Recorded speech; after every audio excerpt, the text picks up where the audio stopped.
சீனா என்றால் அடக்குமுறை.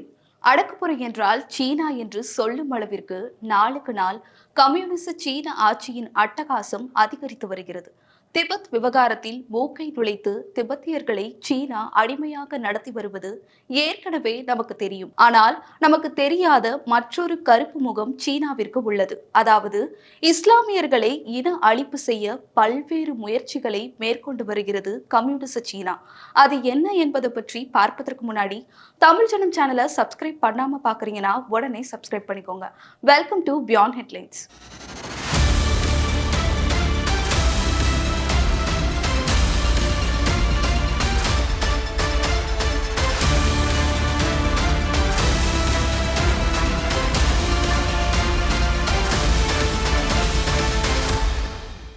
கம்யூனிச சீனா கிழக்கு துருக்கிஸ்தான் என்ற நாட்டை ஆக்கிரமித்து வைத்துள்ளது. இது திபெத்தை ஒட்டிய வடமேற்கு பகுதியில் உள்ள பகுதியாகும்.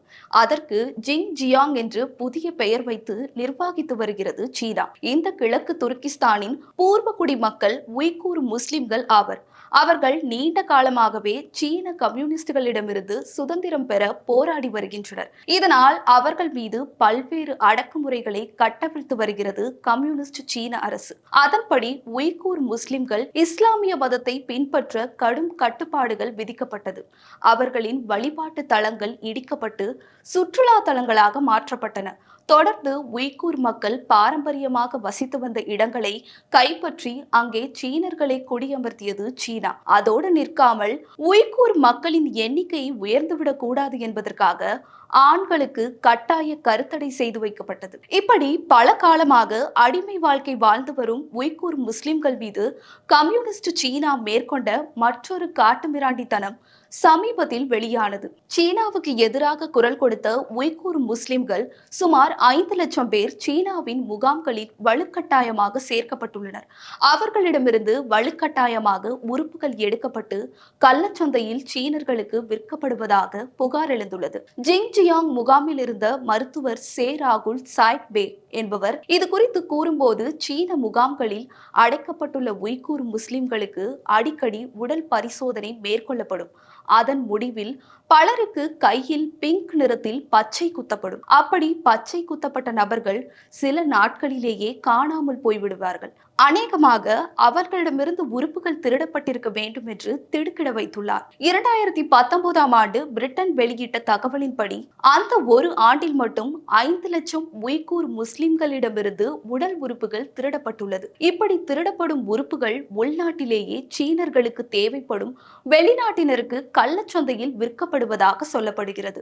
உடல் உறுப்புகளை விரைவாக வெளிநாடுகளுக்கு எடுத்துச் செல்ல கிழக்கு துருக்கிஸ்தான் தலைநகர் உரும்கி விமான நிலையத்தில் பச்சை வழித்தடம் ஒன்று உருவாக்கப்பட்டுள்ளது. சீனா விற்கும் உறுப்புகளில் கிட்னி, நுரையீரலின் விலை சில ஆயிரம் யூரோக்கள் என்று சொல்லப்படுகிறது. ஆனால் இதுதான் விலை குறைவான உறுப்புகளாம்.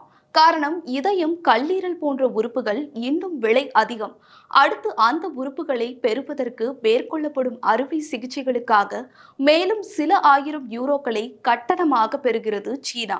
இந்நிலையில் இந்த உடல் உறுப்புகளை திருடி விற்கும் வியாபாரத்தை ஊக்கப்படுத்த மேலும் சில திட்டங்கள் தீட்டப்பட்டுள்ளது. அதன்படி கிழக்கு துருக்கிஸ்தானில் உடல் உறுப்பு தானம் வழங்கும் கூட்டங்களை மும்மடங்காக பெருக்க முடிவெடுத்துள்ளது. இதன் மூலம் உடல் உறுப்பை ஒருவரிடமிருந்து கட்டாயமாக எடுத்து அதே இடத்தில் மற்றொருவருக்கு பொருத்தும் வசதிகள் ஏற்படுத்தப்படும் என்கின்றார் சர்வதேச மனித உரிமை வழக்கறிஞர் டேவிட் மேடஸ்.